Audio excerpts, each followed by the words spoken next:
Wih, filem ni art berat doh. Susah gila nak faham filem ni. Para guys, saya baru saja tonton Mencari Ramli. Filem yang saya sangat-sangat tunggu daripada dulu tau. Sebab filem ni dah lama. Akhirnya saya dapat tonton. Dan macam mana cerita dia? Bagi saya cerita dia okey.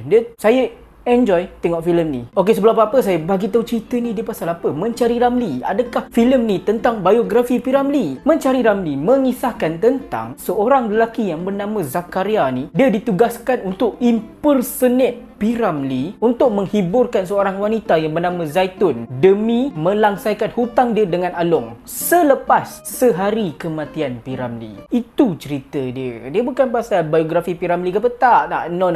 So apa yang saya suka pasal filem ni adalah benda pertama sekali saya nak puji color grading. Sebab saya perasan kalau filem-filem yang dulu warna dia mesti warna coklat ataupun hitam putih yang nak menunjukkan zaman dulu. Filem ni very colourful. Warna dia pop up, warna cerah. Setiap pakaian yang diorang pakai, kostum, design apa semua cantik, sangat cantik di hadapan di dalam kamera tau. Attention to details, saya bagi props. Itu. Yang kedua, saya boleh bagi props yang besar kepada pelakon-pelakon ni lah. Yang pertama sekali, Tony Yusof.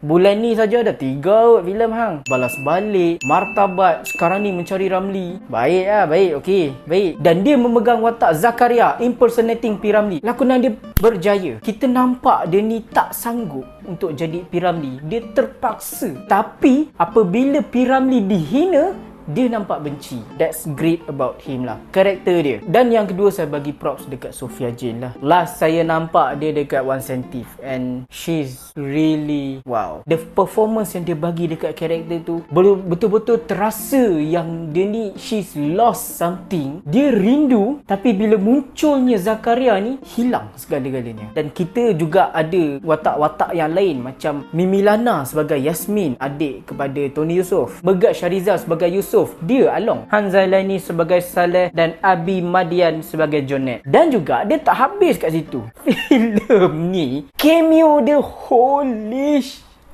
Azhan Rani, Nadia Nisa, Beto Kushairi, Amirul Afendi, Nadia Akilah, Edil Putra, dan itu hanya sedikit sahaja cameo yang dimunculkan dalam filem ni. Ada ramai, there's a lot of cameos yang dorang punya acting tak boleh dipersoalkan kehebatannya. So itulah apa yang saya suka sangat-sangat pasal filem ni. Tapi macam biasalah, tidak semuanya perfect. Perkara yang buatkan saya tak berapa sangat adalah jalan cerita dia. Okey, Zakaria impersonating P. Ramlee. That's a good concept lah. Tapi saya sangat-sangat tak sangka diorang akan buat scale kecil. Faham tak? Sebab dorang tunjukkan P. Ramlee dah tak ada. Dan ada pula seorang ni yang tiba-tiba dia impersonate P. Ramlee. I thought it's going to be a worldwide recognition tau. Tapi dorang kecilkan skill tu kepada hanya Zaitun. So saya macam, Allah sayang. Sayang. Dan ada juga babak-babak bila dia jadi macam tu, dia terlampau raggy. Dia bercakap pasal seni Akira Kurosawa. I understand that reference all along. Tapi yang persoalan terbesarnya adalah, adakah filem ni art berat? Megat cukup tak suka saya cakap macam tu. Saya boleh kata untuk general audience, korang-korang yang di luar sana nak tengok filem ni, kalau korang risau yang filem ni akan menjadi macam, filem ni art berat doh. Susah gila nak faham filem ni. Tidak guys, tidak.